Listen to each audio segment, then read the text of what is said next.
नमस्ते विद्यार्थी मित्रहरू, स्वागत छ तपाईहरुलाई एजीटीभी युट्युब च्यानलमा। विद्यार्थी मित्रहरू, आजको यस भिडियोमा म बीबीएस फर्स्ट इयरको अकाउन्टेन्सी विषयको chapter 6 accounting for cash and internal कन्ट्रोलबाट एउटा क्वेशन सल्भ गरेर देखाउन गइरहेको छु।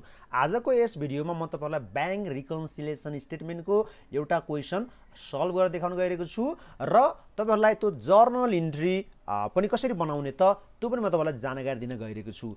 अब क्वेशनमा के लेखिएको छ हेर्नुस् त। The following information is available for Samjhana company on Chaitra 31 2076 चैत 31 गते चाहिँ प्राप्त भएको उपलब्ध भएको चाहिँ सम्झना कम्पनीको केही सूचनाहरू केही जानकारीहरू यहाँ उपलब्ध गरिएको छ, केही जानकारीहरू तपाईलाई दिएको छ।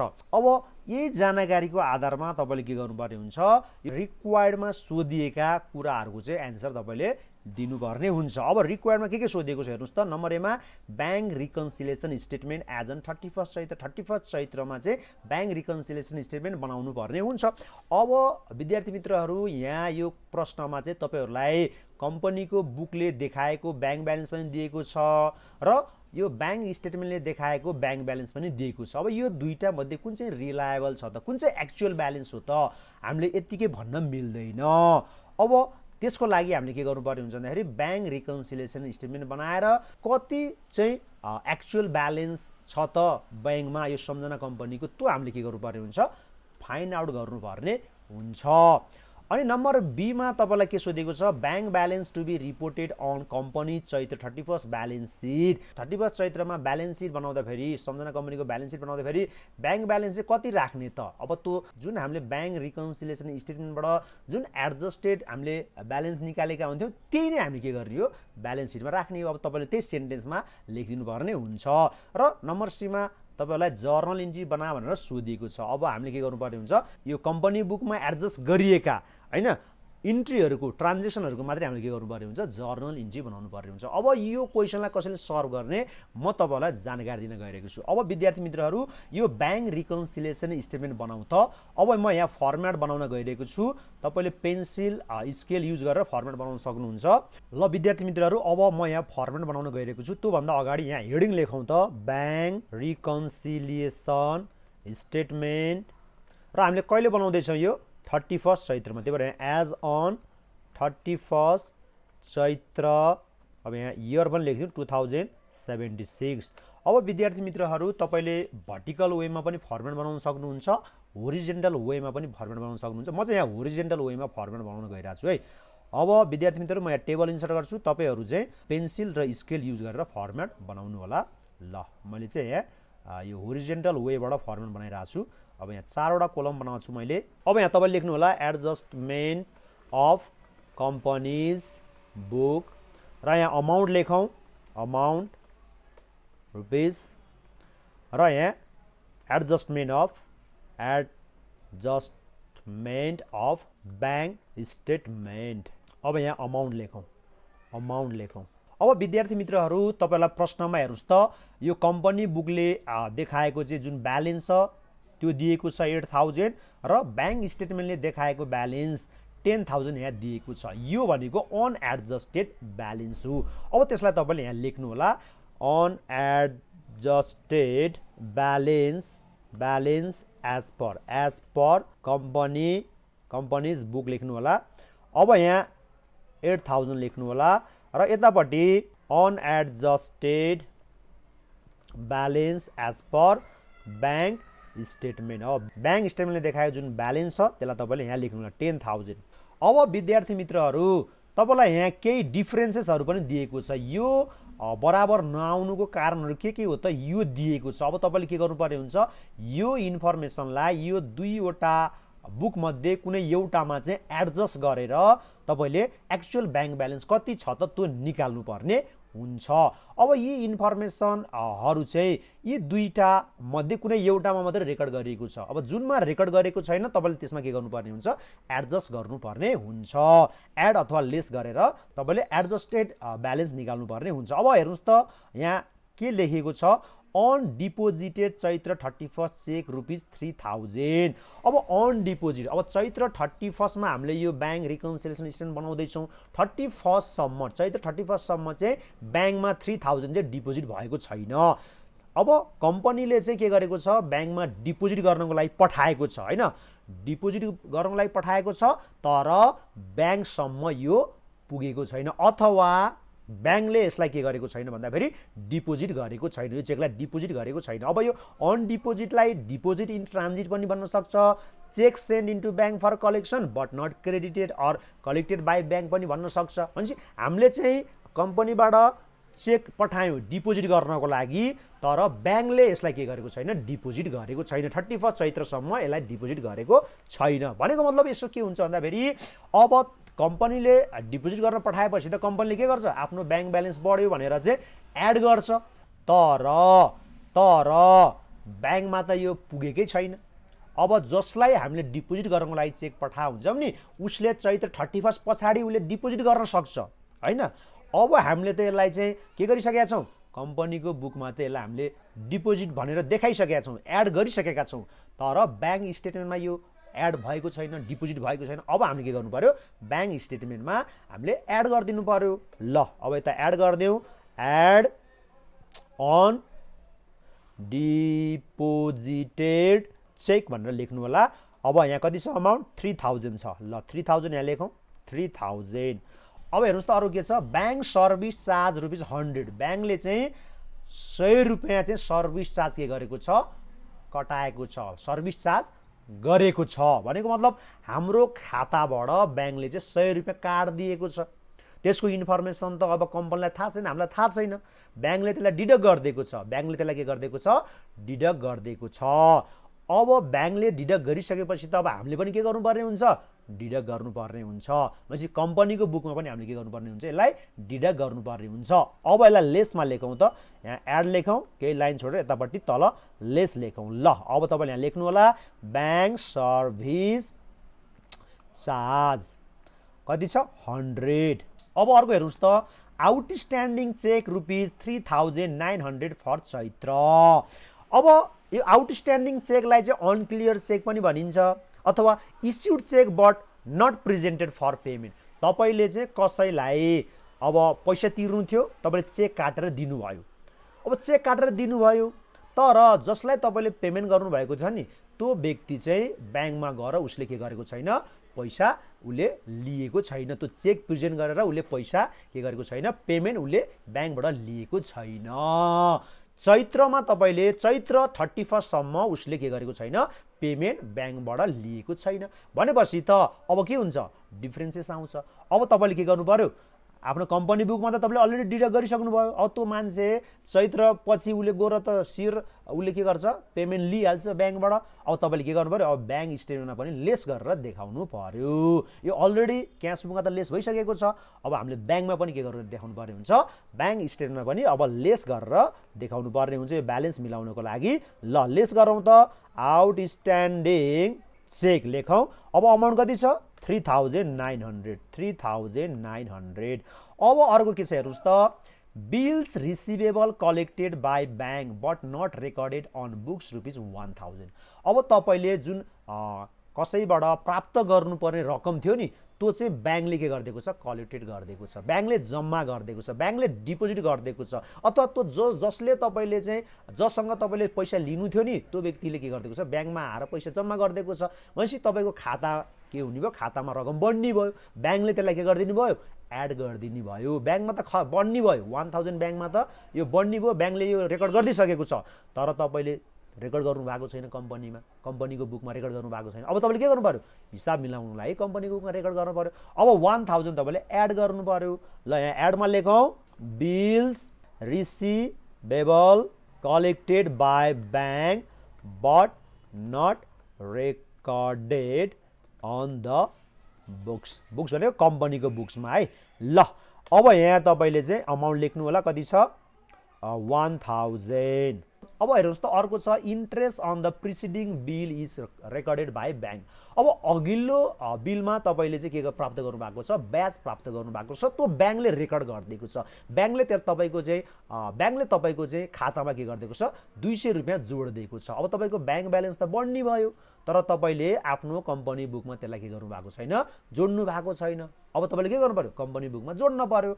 ल अब हामी यो यहाँ एडमा लेखौँ त interest on the preceding bill is recorded by bank. कति छ अमाउन्ट, 200 छ। अब यहाँ लेखौँ 200।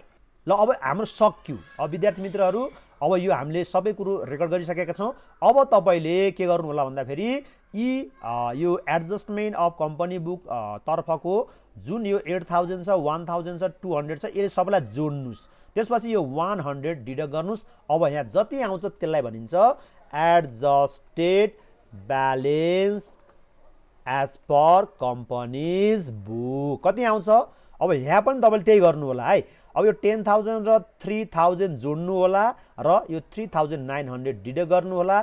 जति आउँछ त्यसलाई के भनिन्छ, adjusted balance as per bank statement. र यो दुईटै के हुनुपर्छ, इक्वल हुनुपर्छ। र यो नै के हो, एक्चुअल ब्याङ्क ब्यालेन्स हो। यति नै रकम हाम्रो ब्याङ्कमा छ भन्ने बुझ्नुपर्ने हुन्छ।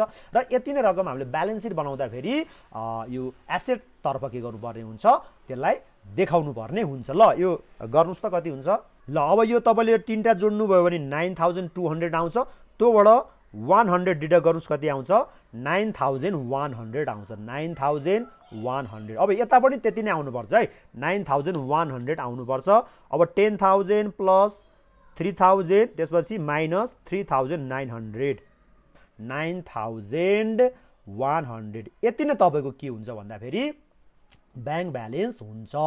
अब ए नम्बरको यति नै हो। अब तपाईँको यसमा फुल मार्क्स आउने भयो। अब बीमा यहाँ के लेखेको छ हेर्नुहोस् त, बी नम्बर यहाँ तपाईँले ए नम्बर लेख्न सक्नुहुन्छ है, ए नम्बर यहाँ ए नम्बर। अब बी नम्बरमा अब तपाईँले यो बी नम्बरमा यो जुन सोधिएको छ त्यसको एन्सर लेखिदिनु होला सेन्टेन्समा है, ल्याङ्ग्वेजमा के लेखेको छ यहाँ, bank balance to be reported on company Chaitra 31 balance sheet. भनेपछि सम्झना कम्पनीको ब्यालेन्स सिटमा चाहिँ कति ब्याङ्क ब्यालेन्स चाहिँ रेकर्ड गर्नुपर्छ, कति ब्यालेन्स चाहिँ रिपोर्ट गर्नुपर्छ, त्यो त्यहाँ सोधिएको छ। अब तपाईँले के लेख्नु होला भन्दाखेरि the adjusted balance provided by the bank reconciliation statement is rupees 9100.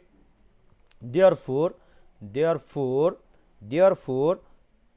bank balance to be